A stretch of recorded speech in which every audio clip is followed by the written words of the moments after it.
저 The State of the Art in the Text to Image Generation으로 발표를 하게 된 안동훈입니다. 네. 어쩌다 보니까 주제가 살짝 겹쳤는데 이제 스테이블 디퓨전 같은 게 나오고 나서 이미지 생성이 지금 되게 잘 되는데 그러면은 나온 지 이제 1, 2년이 됐거든요. 지금 어떤 연구를 하고 있는지를 좀 가져와 봤습니다. 그래서 이게 달리 3로 만든 건데 달리 3가 이번 9월에 나왔어요. 두 달 전에 나온 건데 보시는 것처럼 엄청 잘 되고 되게 높은 해상도의 이미지를 잘 만드는 걸 볼 수 있고요. 그래서 리서치 토픽이 지금 어떤 게 있는가 하면은 먼저 크게 퀄리티를 어떻게 높일 것인가, 그리고 어떻게 더 빨리 생성할 수 있을 것인가, 그리고 마지막으로 어떤 텍스트란 게 사실 엄청 모호한 거기 때문에 저희가 원하는 그 머릿속에 있는 이미지를 만들기가 좀 힘들어요. 그래서 어떻게 좀 더 공간적인 정보를 주거나 어떤 컨셉을 좀 잘 알려줄 수 있을까, 뭐 이렇게 세 가지 정도가 있는 것 같습니다. 그래서 하나씩 보면은 퀄리티를 어떻게 높일 것인가 문제를 보면은 일단은 제일 확실한 게 모델 사이즈를 키우는 거겠죠. 지금 스테이블 디퓨전은 사실 그렇게 큰 모델이 아니기 때문에 그 뒤에 스테이블 디퓨전 XL이라고 해가지고 좀 더 모델을 파라미터를 훨씬 늘린 모델이 나왔고, 또 달리 3도 비슷하게 엄청 파라미터 수를 늘려가지고 이미지를 잘 생성하게 만들었습니다. 그리고 또 뭐 잡기술이라고 써놨는데 이제 연구실에서는 보통 그런 걸 할 여력이 안 되기 때문에 학습을 안 하는 방법들을 막 개발을 해내는데요. 뭐 클래시파이어 프리 가이던스 이런 것도 있고, 이거 뭐 다들 아실 거라고 생각을 하고, 뭐 프리유 같은 건 이제 어떤 이미지 프리퀀시를 좀 제한을 해가지고 뭐 좀 더 잘 만들어 보자 이런 것들도 있고요. 뭐 방법이 다양하게 제한이 되고 있는데 사실 이런 것들 효과가 드라마틱하진 않고 그냥 모델을 키우는 게 제일 잘 되는 것 같습니다. 그리고 이미지를 빠르게 생성하는 게 또 엄청 중요한 문제인데요. 이게 디퓨전 모델이 스텝을 엄청 많이 밟아야 되다 보니까 느린 게 최대 단점인데 그걸 개선하기 위해 연구가 엄청 많이 있었고요. DDIM이 먼저 제일 초기에 있었고, 얘는 이제 샘플링을 좀 더 빠르게 하는 방법이고, 프로그레시브 디스틸레이션이라고 해가지고 디퓨전을 뭐 기존에 100스텝을 밟아야 했다면은 이제 2스텝을 한 번에 예측하도록 2스텝 후의 결과를 새로운 모델에 디스틸레이션을 하는 거예요. 그러니까 원래 디퓨전 모델이 100스텝을 좀 밟아야 되는 거였다면 그 다른 새로운 모델을 이 기존 디퓨전 모델로부터 이 2스텝을 한 번에 추론하도록 정보를 디스틸레이션을 하면은 이제 50스텝 만에 할 수 있게 되는 거죠. 이 과정을 반복하면 이제 25스텝, 12스텝, 6스텝까지 이렇게 내려갈 수 있게 됩니다. 여기 있었고, 또 아까 김민님께서 발표해 주신 컨시스턴시 모델이 이제 한 스텝 만에 되게 만든 이제 엄청난 모델이고요. 네, 그렇고 마지막으로 이제 이미지를 어떻게 원하는 대로 만들 것인가, 컨트롤러블 제너레이션이라고 하는데 크게 두 가지가 있는 것 같아요. 퍼스널라이제이션이랑 컨디셔닝이 있는데, 퍼스널라이제이션은 이제 저희가 어떤 원하는 컨셉을 해당하는 이미지 만들고 싶어요. 만약에 제가 저희 집 강아지 사진을, 저희 집 강아지가 뭔가 다른 걸 하고 있는 모습을 만들고 싶다고 하면은 사실 그 스테이블 디퓨전은 저희 집 강아지 뭐 어떻게 생겼는지 모르잖아요.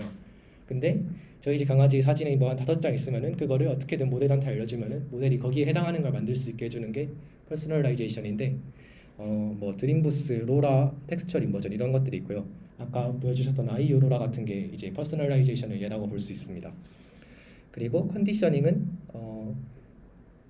좀 더 텍스트 말고 다른 컨디션을 주는 방법인데, 여기 이게 이제 사람의 포즈를 이렇게 주면 포즈에 맞는 이미지를 만들 수 있도록 어떤 이런 공간적인 정보를 좀 주는 거예요.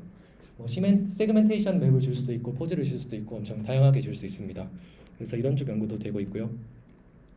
그리고 프롬프트 팔로잉이 이제 제가 준비한 주제인데, 이게 사실 뭐 퀄리티랑도 연관돼 있고 컨트롤러블 제너레이션과도 연관돼 있긴 한데, 텍스트 프롬프트를 좀 더 잘 따르게 만드는 거예요. 이게 기존 스테이블 디퓨전은 사실 말을 엄청 안 들었거든요. 여기 홀스 앤 독 이렇게 프롬프트를 주면은 스테이블 디퓨전은 막 걔를 빼먹고 아예 말만 만들고, 이렇게 그 프롬프트에서 여러 가지 물체가 들어가면 하나만 만드는 경우가 되게 많아요. 아니면 이렇게 여기 있는 것처럼 옐로우 보우 앤 브라운 벤치인데 점프 옐로우로 만들어 버리거나 이렇게 그 형용사가 막 섞이는 경우도 많고 그런 문제가 있는데, 그래서 뭐 그걸 해결하기 위해서 이 학습을 안 하는 여러 가지 방법이 제시됐었는데 이게 그 방법 중에 하나 논문에서 가져온 건데 얘들은 이제 뭐 자기 방법 쓰면 이렇게 걔도 만들 수 있다 이런 건데 사실 막상 해보면 엄청나게 잘 되진 않고요. 근데 이번에 달리3가 그걸 엄청 잘해가지고 어떻게 했는지 말씀을 드리려고 합니다. 일단 이게 달리3로 만든 이미지고요. 되게 잘 되는 걸 볼 수 있죠. 프롬프트 팔로잉이 캡션을 이 사람들이 그 제일 기본 전제로 주장하는 거는 그 캡션을 안 따르는 게 원래 데이터셋에서 이미지 텍스트 페어로 이제 학습을 하는데 원래 텍스트가 안 좋았기 때문이다라고 말을 해요. 그래서 이미지 캡셔너를 새로 학습을 해서 그걸로 전체 데이터셋을 이미지를 전부 다 다시 캡셔닝을 하고 그걸로 다시 디퓨전 모델을 학습을 하겠다. 이게 큰 틀이고요. 그래서 실제 데이터셋이 어떻게 돼 있는지 보면은 인터넷 데이터셋을 이게 이제 라이언 5 빌리언인가 뭐 그런 인터넷에서 긁어온 데이터셋을 쓰는데 이게 문제가 많아요. 어떤 문제가 있냐면은 이제 사람이 캡션을 쓰는 거다 보니까 뭐 일단은 사진에서 있는 모든 물체를 다 묘사하지 않는 문제가 있고요. 만약에 저희가 부엌 사진을 찍는다고 하면은 부엌 사진을 묘사한다고 하면은 굳이 뭐 싱크대가 있고 수도꼭지가 있고 이런 걸 전부 묘사하진 않잖아요. 그렇게 핵심만 묘사하기 때문에 빠지는 게 많고 또 뭐 화면에서 위치 뭐 사과가 아래쪽에 있다 이런 것도 굳이 묘사 안 하고 또 사과가 있다고 할 때도 굳이 또 사과가 빨간 사과가 있다 이런 말도 안 쓰니까 그런 커먼 센스 같은 것도 안 써놓고 그리고 또 디퓨전 모델이 그 텍스트를 굉장히 못 만드는데 그러니까 알파벳 뭐 애플이라고 써진 그림을 만들어라 하면 그걸 되게 못해요. 근데 그게 보통은 이제 데이터셋에 그렇게 텍스트를 전부 묘사해 놓은 이렇게 뭐 간판이 있다고 하면 뭐뭐라고 쓰인 간판이 있다 이런 거를 굳이 캡션을 안 쓰니까 그렇죠. 그리고 또 대부분은 그 이미지 텍스트를 얻을 때 인터넷에 사실 이미지의 모든 이미지에 캡션이 달려있진 않잖아요. 그래서 그걸 어떻게 얻는지 보면은 그 알트 텍스트라고 해가지고 이제 HTML 웹 개발해 보신 분들은 알겠지만 이게 이미지 태그를 넣을 때 이렇게 알트 텍스트를 넣을 수가 있어요. 이게 뭐 보시나 이제 시각장애인 분들을 위해서 대체 텍스트를 이미지에 대한 설명을 써놓는 건데 이게 원래대로라면 잘 써야 되는데 실제로 보면 이렇게 막 광고 문구가 들어있거나 아니면 뭐 무슨 밈 같은 게 들어있거나 그냥 메타데이터가 들어있기도 해요. 그래서 그런 것들이 데이터를 굉장히 안 좋게 만들고 그래서 이 사람들은 그걸 리캡셔닝을 하겠다. 그럼 이미지 캡셔너를 어떻게 만들 거냐 하는 건데 이미지 캡셔너는 사실 엄청 많이 다른 주제이기 때문에 사실 다들 아실 것 같고요. 그냥 랭귀지 모델에서 하는 것처럼 이 텍스트의 분포를 제가 그 NLP를 잘 몰라가지고 이게 설명이 많은지는 모르겠는데 그 텍스트의 분포를 모델링을 하는데 이제 추가로 그 이미지가 컨디션이 되는 LLM으로 보시면 될 것 같습니다. 아마도.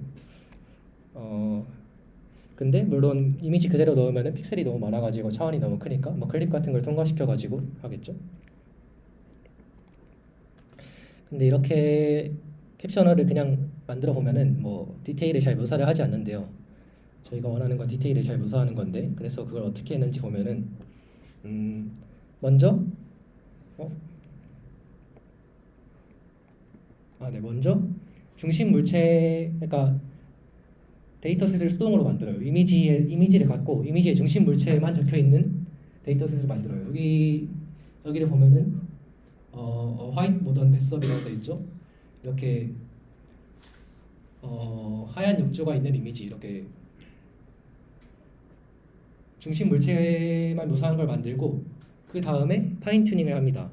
그러니까 이게 왜 이렇게 투 스테이지로 하냐면은 그냥 먼저 긴 데이터셋을 그냥 써버리면은 이제 중심 물체를 묘사를 안 하는 경우가 생길 수 있기 때문에 중심 물체는 꼭 묘사하고 그 다음에 또 길게 만들도록 학습을 하기 위해서 이렇게 두 개로 나눈 겁니다. 그래서 중심 물체를 묘사하게 학습을 했으면은 파인 튜닝을 하는데 이게 이제 그 예시예요. 이것도 물론 수동으로 이제 엄청 긴 캡션을 직접 써가지고 얘로 파인 튜닝을 해요. 이렇게 학습을 하면은 중심 물체도 잘 만들고 중심 물체가 잘 포함한 긴 캡션을 만들도록 캡셔너가 학습이 됩니다. 그러면 이제 이 긴 캡션만으로 이미지를 그 디퓨전 모델을 학습을 하면 학습이 잘 되느냐 하면은 잘 안 된다고 합니다.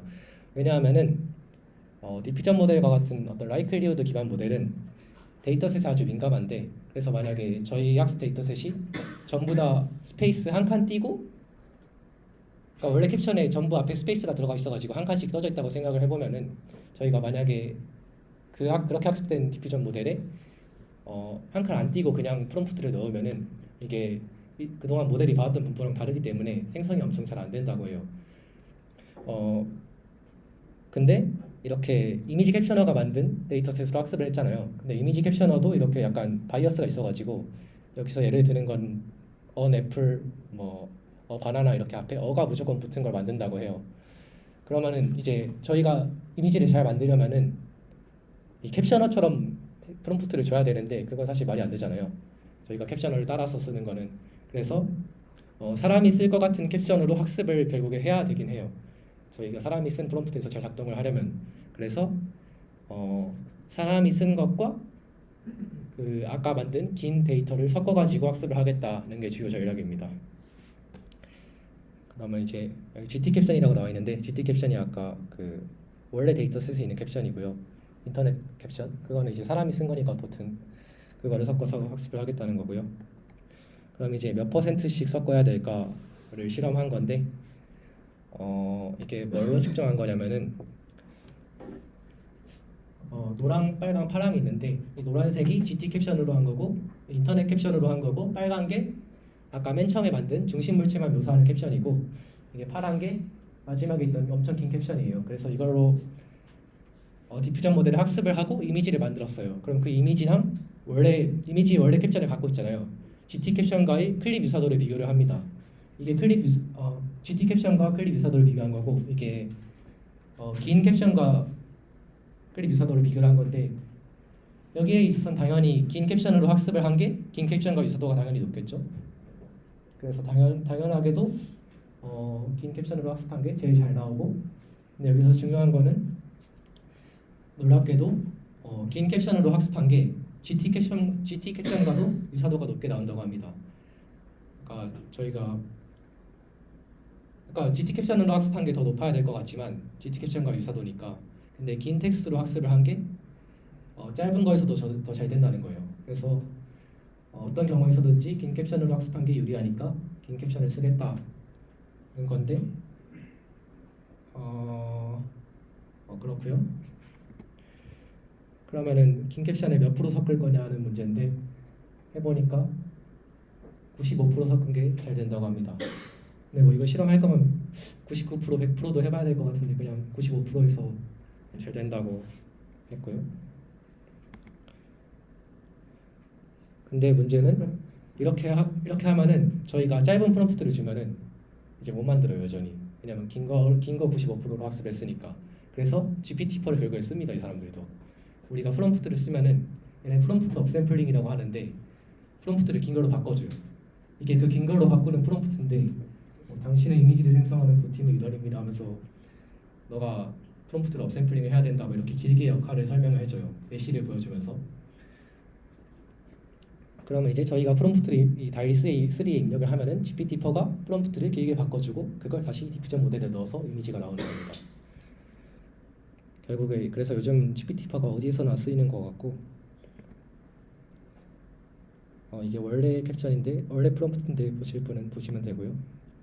그러면 이게 이 프롬프트 업샘플링 예시인데, 이걸 이렇게 길게 바꿔줍니다. 이렇게 길게 바꿔주면 그 바꿔준 거에 따라 결과가 이렇게 나온다는 거예요. 그래서 밑에가 더 잘 나온다는 건데, 이거 예시를 보시면은 동전 사이즈의 피자로 피자 사이즈의 동전으로 동전 사이즈의 피자를 산다, 뭐 이런 캡션인데, 여기서는 잘 안 되는 걸 볼 수 있죠. 근데 여기서는 업샘플링을 했는데 피자 사이즈는 동전으로 안 바뀌긴 했는데 어떻든 어느 정도 되는 걸 볼 수 있습니다. 근데 여전히 한계가 있긴 한데, 비하인드 투 더 레프트 오브 이런 공간적인 말들은 아직 잘 인식 못한다고 하고요. 그리고 텍스트 렌더링, 아까 스테이블 디퓨전에서 글자 쓰는 게 잘 안 된다고 했는데, 여기서도 DALL-E 3에서도 여전히 잘 안 된다고 합니다. 이 사람들이 이걸 되게 만들려고 노력을 엄청 많이 했는데 그래도 실패했다고 해요. 이 사람들 추측으로는 그 LLM에서 쓰이는 텍스트 인코더가 어떤 그 단어 단위로 이제 인베딩을 하기 때문에 캐릭터 레벨을 몰라서 그냥 워드 그냥 뭐 애플이 써진 사진을 만들라고 하면 그냥 애플 사과로 인베딩을 해버리기 때문에 안 된다. 뭐 이런 식으로 말해서 그래서 캐릭터 레벨 랭귀지 모델을 쓰면은 뭐 잘 될 수도 있겠다 하고 퓨처 디렉션으로 얘기를 하고요. GPT다 보니까 할루시네이션이 여전히 있는데 GPT의 단점을 그대로 가져오는데 뭐 특히 식물이나 새에서 종 이름을 넣으면 종 이름을 막 멋대로 바꿔버린다고 해요. 이게 그 예시인데 뭐 아론디오스 뭐시기가 있으면은 이게 원래 이 종인데 이를 뭐 바꿔버려가지고 이상하게 만들어버린다고 합니다. 그런 문제가 있고 근데 이게 재밌는 게 오픈 AI가 이거를 한 거거든요.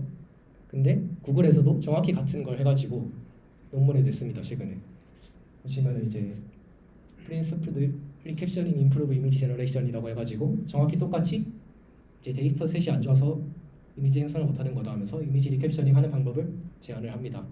그래서 이게 공통적인 어떤 최신 연구 방향이라고 생각할 수 있을 것 같고요.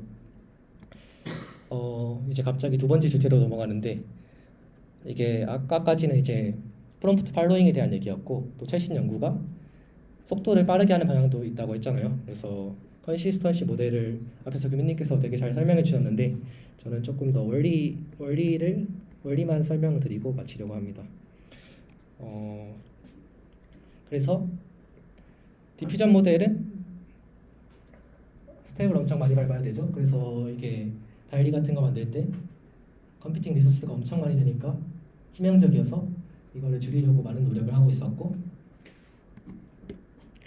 그래서 올해 3월에 오픈AI에서 컨시스턴시 모델이 한 스텝 만에 이거 할 수 있다라고 말을 하는데 근데 뭐 옛날에 사실 간 같은 것도 한 스텝 만에 만들잖아요. 그거랑 뭐가 다르냐 하면은 얘는 이제 한 스텝이 되는데 멀티 스텝으로도 할 수 있어요. 스텝 수를 늘리면은 이제 효율성이 좀 줄어들지만 이미지를 좀 더 좋은 퀄리티로 생성할 수 있다는 거고요. 그리고 이 수식 자체가 디퓨전 수식에서 출발한 거라서 어떤 그 간의 어드버서리얼 트레이닝이 아니라 디퓨전을 그 라이클리후드를 묘사하는 수식에서 출발하기 때문에 좀 더 뭐 적절하다 이렇게 얘기를 합니다. 그래서 저희 목표가 아까 이 그림을 보여주셨었는데 이 그림을 엄청 나이브하게 이해하는 건데 사실 저도 잘 이해 못하긴 했는데 그래도 가능한 설명을 해보겠습니다. 그래서 왜 컨시스턴시 모델이냐고 하면 이 컨시스턴트가 이런 거예요. 이게 어떤 데이터의 분포예요. 데이터의 분포라는 게 데이터가 저희가 딱 두 개만 들고 있다고 하면 이게 데이터 1이고 데이터 2인데 저희 디퓨전이 하는 게 데이터를 노이즈를 추가해서 망가뜨리는 거잖아요. 그래서 이렇게 노이즈가 막 추가가 됩니다. 시간이 지남에 따라 이쪽이 시간이 지나는 거예요. 그럼 이제 완전한 노이즈의 분포가 되는데 이 가우시안 분포가 되고 그러면은 각 점들이 어떤 정해진 경로가 있어요. 정해진 경로를 따라서 이렇게 노이즈로 바뀌는데 그러면 이 한 경로상에 있는 점들은 그 시작점이 다 똑같잖아요. 어딘지 시작점이 다 똑같아가지고 그러면은 우리가 어떤 뉴럴 네트워크를 사용해가지고 여기 위에 있는 어떤 점을 넣어도 이제 이 시작점을 예측하도록 학습을 하면은 그러면은 어디에서 출발하든지 원본 데이터를 예측을 할 수 있지 않을까 하는 얘기인데 그래서 왜 컨시스턴트냐고 하면은 이 xt, t 이게 xt가 현재 위치고 t가 시간인데 이 어떤 xt, t를 넣던 이제 같은 출력이 나오도록 컨시스턴트하게 학습을 하기 때문에 컨시스턴시 모델이다라고 얘기를 합니다. 그럼 경로가 뭐냐? 이 트래젝토리라는 게 뭘 말하는 거냐라고 하면은 이건 사실 저도 정확히 이해한 건 아니라서 그냥 엄청 나이브하게 설명을 하겠습니다. 이 DDPM의 포워드 프로세스가 있잖아요. 노이즈를 조금씩 추가하는 거. 이 노이즈를 추가하는 과정을 뭐 이제 포워드 프로세스라고 하는데 그거를 어떤 SD라고 표현을 할 수 있대요. 그러니까 이런 걸 기존에는 뭐 가우시안 노이즈를 추가하는 과정으로 묘사를 했었는데 이런 SD로 묘사를 할 수 있다는 건데 그러면 SD가 대체 뭐냐라고 하면은 스토캐스틱 디퍼런셜 이퀘이션 뭐 확률 미분 방정식 이렇게 얘기를 하는데 저도 정확히 모르겠고 디퍼런셜 이퀘이션이 이게 이제 미분 방정식인데 이거는 공수에서 배우는 것 같아요. 저도 이번 학기 배우고 있는데 그 예를 들어서 뭐 어떤 함수 자기 자신을 미분한 거랑 같은 함수를 찾아보라고 하면은 저희가 이제 t는 1t 승이다 이거 찾을 수 있잖아요. 이런 게 이제 오디너리 디퍼런셜 이퀘이션인데 그러니까 이런 미분 방정식이 있으면 저희가 어떤 해를 구할 수 있어요. 그 해를 구할 수 있는데, 그래서 얘를 이제 뭐 dt를 올리면은 그러니까 ft는 dt df가 있는데 얘를 ft를 y라고 하면 y는 dt dy로 쓸 수 있겠죠. 그럼 뭐 이렇게, 그럼 이제 dt 곱하면 뭐 이렇게도 쓸 수 있겠죠. 뭐 이런, 그러니까 이런 미분 방정식이 있으면은 이게 오디너리 디퍼런셜 이퀘이션 ODE인데, 여기에 뭔가 실제 자연 세계에는 어떤 알 수 없는 노이즈들이 있기 때문에 그 노이즈들을 포함해서 모델링을 하겠다 하는 게 스토캐스틱 디퍼런셜 이퀘이션입니다. 그러니까 어떤 뭐 공기 분자율 막 운동이나 이런 것들을 이렇게 DW라고 모델링을 해서 노이즈를 추가해주면 준 미분 방정식이 스토캐스틱 디퍼런셜 이퀘이션이고요. 그래서 그림으로 보시면은 저희가 어떤 ODE가 있어가지고 C를 풀면은 E-T라는 이 초록색 선을 얻을 수 있어요. 이 함수를. 근데 스토캐스틱 디퍼런셜 이퀘이션을 해는 노이즈가 추가된 이런 뭔가 지글지글하게 진동하는 이런 솔루션이 나옵니다. 그래서 아까 이게 이미지를 노이즈로 보내는 거라고 하셨는데, 처음에 여기 이미지, 침대 이미지가 있는데 잘 안 보이는데, 침대 이미지에서 이렇게 출발을 하면은 노이즈가 막 추가되면서 운동을 해요. 그래서 시간이 지나면 완전한 노이즈로 매핑이 됩니다. 그래서 이거를 SD라고 하는데, 뭐 백워드도 당연히 있고요.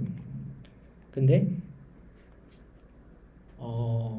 이 SD라는 게 있는데, 아까 SD는 노이즈가 있는 거고 OD는 노이즈가 없는 걸 미분 방정식이라고 했잖아요.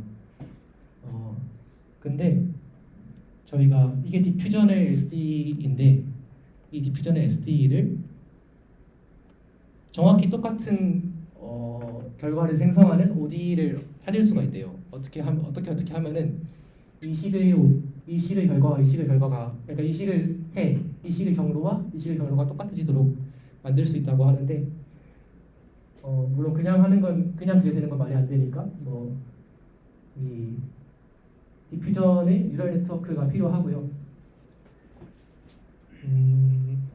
그래서 아까 저희가 이 움직이는 그림을 봤잖아요. 이게 SD에 따라서 움직이는 그림인데, 이것과 정확히 대응되는 ODE가 있다. 그래서 그걸 probability flow ODE라고 하는데, 여기 있는 하얀 선이에요. 이 하얀 선만으로도, 그러니까 이 지글지글한 걸 안 쓰고 이 하얀 선을 쓸 수 있다는 거예요. 그러니까 디터미니스틱하게 저희가 어떤 디터미니스틱하게 모델링을 할 수 있다는 겁니다. 그러면 이제 저희가 이 그림에 대해서 이제 어느 정도 알게 됐는데, 지금 여기 있는 이 트래젝토리가 이 그림에서의 이 트래젝토리거든요. 결국에는 그 지글지글한 그거죠. 그러니까 노이즈를 추가하는 과정이 저 흰색 선과 같아지고, 그러면 컨시스턴시 모델에서는, 그러니까 그냥 디퓨전 모델에서는 얘를 이렇게 역과정으로 한 스텝씩 이렇게 밟았는데, 우리는 뭐 여기서는 그냥 한 번에 여기 어떤 점에서 출발하든지 한 번에 가도록 학습을 하겠다, 이런 얘기입니다. 그래서 컨시스턴시 모델이고요. 뭐 근데 실제로 해보면 성능이 막 엄청 좋지는 않습니다. 이게 디퓨전 모델 원래 결과라고 하면은 이게 한 스텝 결과인데, 고양이가 아니라 무슨 뭐 이상하게 생겼죠. 그리고 두 스텝을 밟으면 좀 더 나아지긴 하는데, 그래도 뭐 이런 걸 보면은 사실 그렇게까지 잘 만들지는 못합니다. 그런 한계가 있고, 근데 뭐 스텝을 더 많이 밟으면은 어느 정도 근사를 하긴 해요. 그래서 이 뒷부분은 뭐 아까 다 설명을 해주셨는데, 이제 기존 디퓨전 모델을 활용을 해서 기존 디퓨전 모델을 컨시스턴시 모델로 바꿀 수가 있고, 이게 실제로 레이턴트 컨시스턴시 모델이라 해가지고 스테이블 디퓨전을 컨시스턴시 모델로 바꾼 건데, 파인 튜닝을 한 건데, 파인 튜닝하면 이렇게 4스텝만 밟았는데도 이렇게 잘 나온다고 합니다. 이게 원래는 막 한 20스텝, 50스텝 밟아야 나오는 건데, 그럼 속도가 한 10배 빨라진 거로 볼 수 있죠. 이렇게 2스텝만 해도 엄청 잘 된다고 하고요. 이거는 다 설명을 해주셨기 때문에 그러니까 파인 튜닝을 로라만 해도 된다는 거죠. 디퓨전 모델 전체를 하는 게 아니라. 네, 이 정도고요. 네, 여기서 마치겠습니다. 감사합니다.